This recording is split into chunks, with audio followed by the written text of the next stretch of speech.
Hey, welcome back everyone. It is now July 2nd of 2021, and ever since the very end of The Mandalorian Season 2's finale with the entrance of Luke Skywalker, a lot of fans have been very hopeful about the future of the Star Wars franchise by both Jon Favreau and Dave Filoni. This is Mike Zero. Make sure to subscribe if you are new to the channel for future Star Wars content.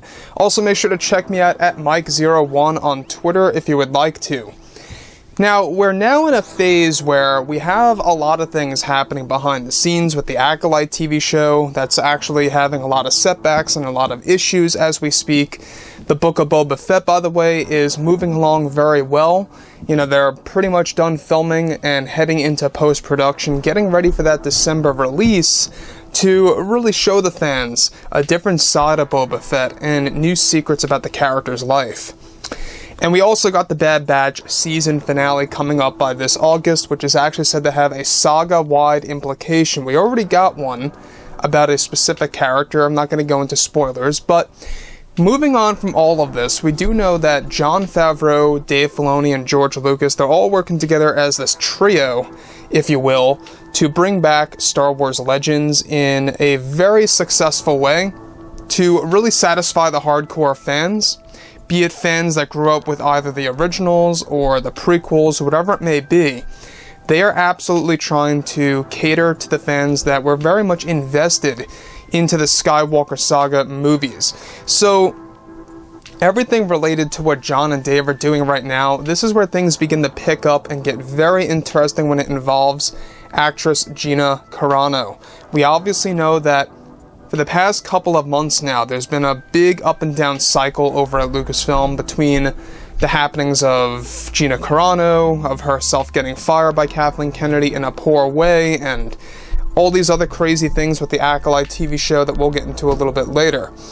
However, given that both Dave Filoni and Jon Favreau are actively developing their new Star Wars projects and now just beginning to finish up with the Book of Boba Fett, it's noted that many changes have been made behind the scenes for the past number of weeks at Lucasfilm to make sure that Star Wars can become very successful.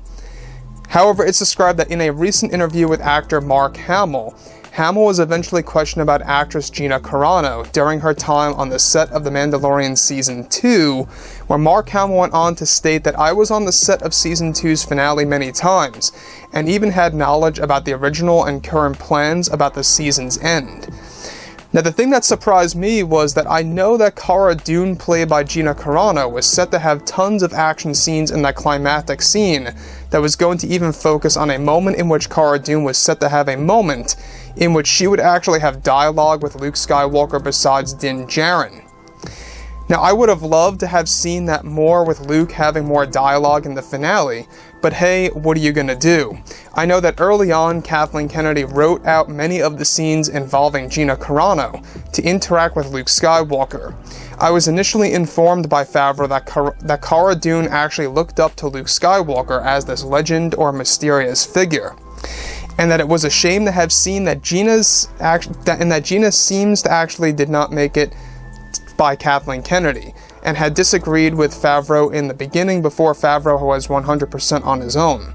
So here, her scenes were completely written out, basically, is what Hamill is saying here. On top of this, Hamill goes on to state that, hey, I see this all the time with other projects that I personally have worked on, but for a character like Cara Dune, I feel was treated unfairly in the Season 2 finale in comparison to what Gina was supposed to be involved with, the show.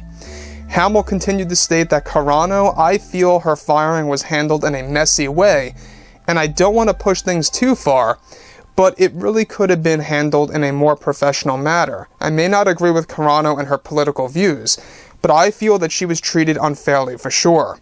I know that myself and Favreau even discussed how Luke should interact with characters like Cara Dune and Din, but these were eventually written out of the scripted ordered, of course, by Kathleen Kennedy. So I guess her call on that, of course, is what she was able to do. I have no say in the matter over the script. So I want to actually focus on something that Mark Hamill was able to point out here about Gina Carano, and it's a very interesting way that Mark Hamill put this, is that Cara Dune as a character was actually said to have scenes with Luke Skywalker and Din Djarin. And that, to me, I think would have been a very interesting way to kind of show us a little bit more about the character of Cara Dune and how she looked up to Luke Skywalker for so long. Now, the thing about this, when we go ahead and see what Jon Favreau has done with The Mandalorian, given that it does take place years after Return of the Jedi, Luke has become this legend. You know, as he said in The Last Jedi, as much as I dislike the movie, that, you know, he became a legend. And that was a thing that pretty much grew across the entire galaxy.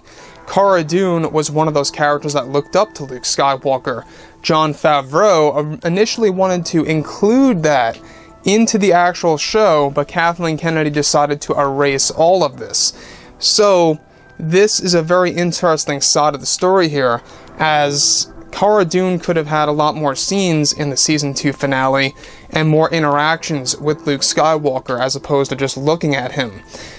Now, don't get me wrong, I love the Season 2 finale when Luke makes that epic entrance, you know, with his traditional green saber.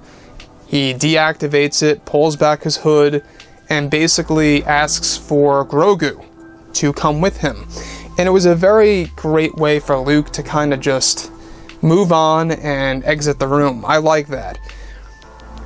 But to think that a lot of the characters would have interacted with Luke more, and that there would have been more Luke dialogue, and how Kathleen Kennedy intervened and interrupted whatever have you, and deleted many of those scenes from the script, and did not want Gina Carano to have any of those sequences with Luke Skywalker, it really does just kind of show you a different side of Kathleen Kennedy, even all the more so, that she always had issues with Gina, and she always had issues with, of course, Luke having more dialogue.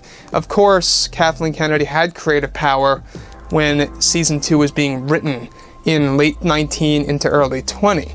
So, when they began filming, that's where a lot of revisions were made, that's where a lot of script changes were being made, and eventually when Kennedy lost her creative power, I would say around March to April of 20, is when we began to see that Jon Favreau had full creative power over The Mandalorian Season 2, which is exactly why it is the way that it is right now.